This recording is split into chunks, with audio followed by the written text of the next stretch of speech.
Le pourquoi du comment. Chaque semaine, c'est l'assurance d'apprendre plein de choses super intéressantes en quelques minutes, surtout à l'approche de Pâques, une fête qui fourmille d'expressions, de traditions et de symboles passionnants. Par exemple, savez-vous pourquoi on utilise le mot « calvaire » pour parler d'une succession d'épreuves difficiles et de souffrances ? Bon, évidemment, c'est lié au chemin sur lequel le Christ a souffert au cours de la Passion. Mais vous allez voir, il y a plein d'autres choses à découvrir, alors on y va.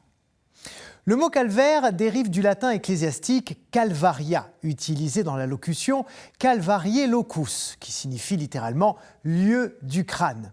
C'est un terme traduit de l'araméen Golgotha, puis Golgotha, qui veut dire à la fois crâne et sommet, et qui désigne la colline située au nord de Jérusalem, où le Christ a été crucifié et enterré. Ce lieu du supplice de Jésus est d'ailleurs évoqué à la fois dans les évangiles de Matthieu, de Marc et de Jean. C'est une colline qui était en fait une ancienne carrière qu'on avait d'abord transformée en jardin au 1er siècle avant Jésus-Christ, laissant derrière elle un monolithe calcaire qui sera utilisé par les Romains comme promontoire pour les crucifiements. Le reste de l'espace, quant à lui, était utilisé pour creuser des tombeaux, puisque la roche était facile à percer. Le lieu se situait juste à l'extérieur des murs de Jérusalem, puisque les supplices, comme les morts, étaient considérés comme impurs, donc il était impossible de les laisser dans la cité. Mais pourquoi ce nom de Golgotha que nous traduisons par calvaire ? Eh bien, comme souvent, il y a plusieurs explications. La première fait référence à ce rocher qui se détache de la colline principale et dont la forme rappelle celle d'un crâne humain.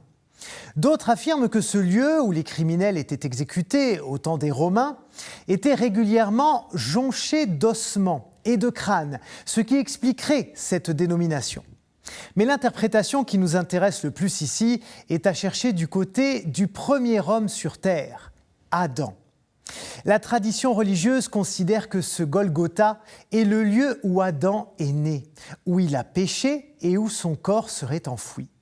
La Genèse raconte effectivement que les descendants de Noé auraient confié le crâne d'Adam à Melchisédek, le roi de Jérusalem, qui l'aurait enterré précisément à cet endroit. D'ailleurs, au cœur de la basilique du Saint-Sépulcre, on retrouve une chapelle d'Adam qui rappelle l'origine du nom de ce lieu.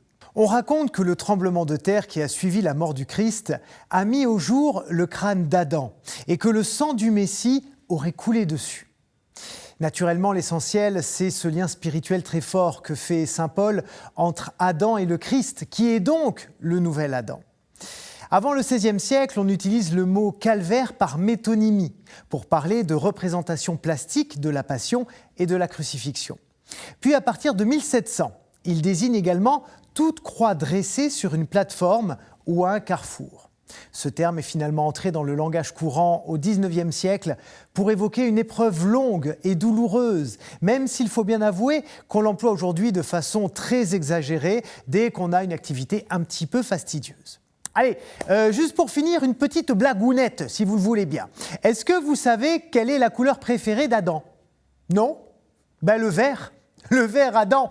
Voilà, je crois que je vais y aller après ce bide intersidéral. Merci d'avoir été au rendez-vous. À la semaine prochaine peut-être, je ne sais pas. Après une blague comme ça, il est possible que je ne revienne pas. Non, si je serai là. Ciao, ciao.